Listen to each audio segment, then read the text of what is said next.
های گایز، چطورید برابچ؟ من علی هستم تو کانال یوتیوب من اینمه. همچون که از تامنت خوندین یه ریاکشن خفنه که از کانالی از یه یوتیوبر معروف داریم.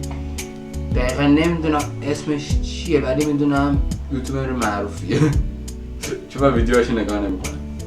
مثلا ببینیم چی داره درست کنیم اتاق گیمینگا. اون تور باحال کانال آکوستیکا در آورد از دیوار.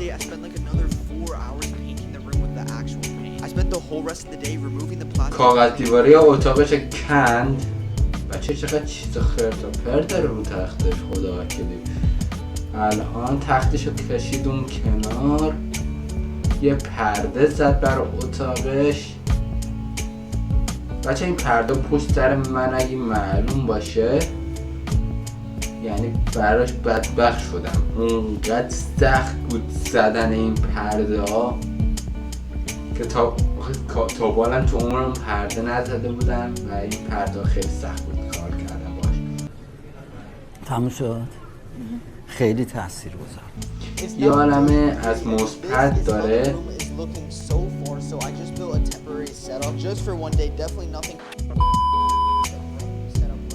بچه این اسم میگه ایستان معمولی انگار. اینجور که من فهمیدم. دقیقا انگلیسی من زیاد خوب نیست. آلمانی بود میتونستم بهتون بگم چی میگه دقیقا.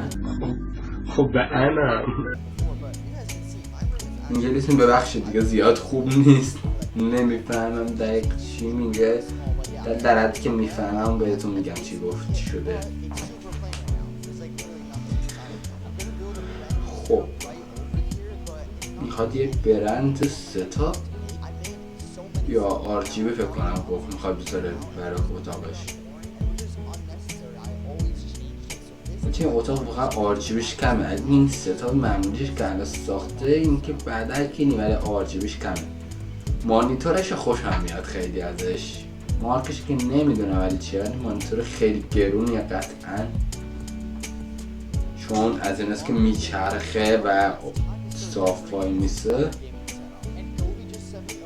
بچه میخوام برای اتاق یکی از پایه‌های مانیتور بگیرم. خیلی بالا. RGB گوبه، RGB خوشه‌ای تا جایی که یادم بهش میگفتم RGB خوشه‌ای. میخواد برای پشت پیسیش بذاره این کنار دیوار. بچه ما اگه گوبه RGB گوبه یکی از معروفترین مارکای RGB هست توی جهان کلا و خیلی معروفه این مارک. خیلی چقدر خوشگله. همینجوری اینکه روشنی کلا این RGB خیلی خوشگله. تو نمای دور هم باشه نزدیک دور. بچه RGB توی اتاق گیمینگ خیلی تاثیر میذاره. این لامپ بالای سقف منم RGB داره. این کنترلش هم دارم. این لامپ روشن میشه. من زیاد تو بک‌گراند ویدیوم خوب نمیافته. همین الان روشنش نمیکنم. این RGB ریسه یا RGB شلنگیه. میخواد پشت میزش بزنه و یک نور خیلی زیبا میده. بچه بهتون این طرفم که الان میخواد بزنه رو پیشنهاد میکنم اگه بخواید بگیرید این کارو کنید و ندارید بالای سقف اتاقتون بزنید، زیر میزتون بزنید یا زیر تختتون. اگه تختتون مثل مال من بود لبه داشت زیرش میتونید راحت ریسه رو بکشید و خیلی قشنگ میشه مثل همین که الان میبینید. اونی که خوشگل شد RGB و نور کلا نورای رنگی تو اتاق گیمینگ که پسرون دخترون کلا اتاق گیمینگ خیلی تاثیر میذاره و اتاق خفن‌تر میکنه.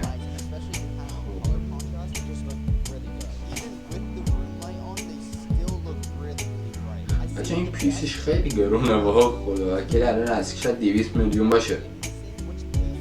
خب یه دونه RGB دیگه. آقا چقدر RGB فرد داره. بچه RGB هم زیادی از حدش اتاق کمی بیخود میکنه. زشت میشه RGB هم زیادی از حد باشه کلا. الان این پشت مانیتور اینا میخواد بزنه. این به درد میخوره اما اگه میخواست بذاره رو میزش و همینجوری رو میز باشه من ترجیح نمیدادم. پیشنهادش هم نمی‌کردم بهتون که این کارو کنید. سلیقه‌ایه، میتونید اگه میخواین بخرید میتونید رو میز بذارید و یا پشت مانیتور. این پشت مانیتور کار گذاشت تا وقتی بازی میکنه نور رو ببینید، نور پشت مانیتورها با بازی با ترکیب رنگ مانیتور بازی کلا گیمتون چه ربطی داره عوض میشه. نورش همچنین که میدوه رنگاش عوض میشه، بنفش، آبی و این خیلی خفن میکنه بازیتون ها. تو ویدیوهاتون این خیلی خفنه، اگه بخواید از روبرو ویدیو بگیرید خیلی خفنه باش.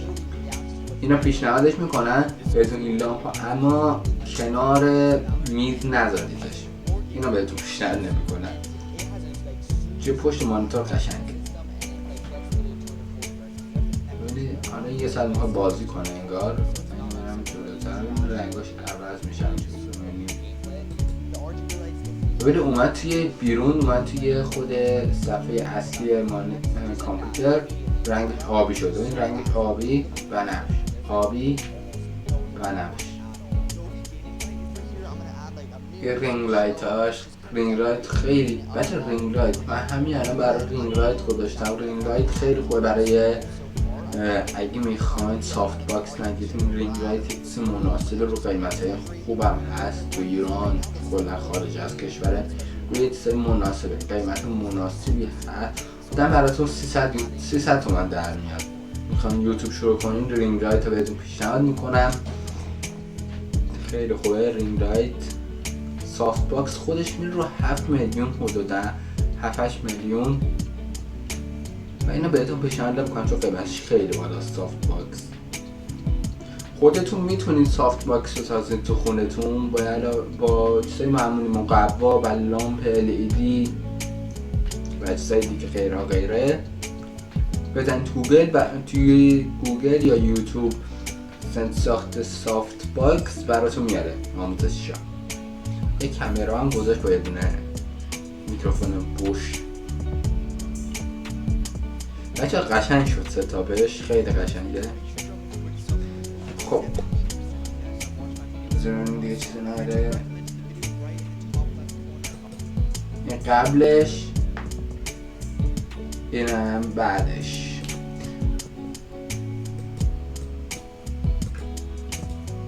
خب بچه ها اگر این ویدیو خوشتون اومد لایک، ساب، حتما سابسکرایب کنید، کامنت هم بذارید، همشون هم میخونم. دکمه زنگولش همیشه بذارید رو آن نفر اول باشید از ویدیوهای چنل یا یوتیوب من با خبر باشید. فعلا تا ویدیوهای بعدی که براتون از رومتر اتاق میذارم، اتاقای گیمینگ یوتیوبرها و شاید هم اتاق خودم براتون بذارم.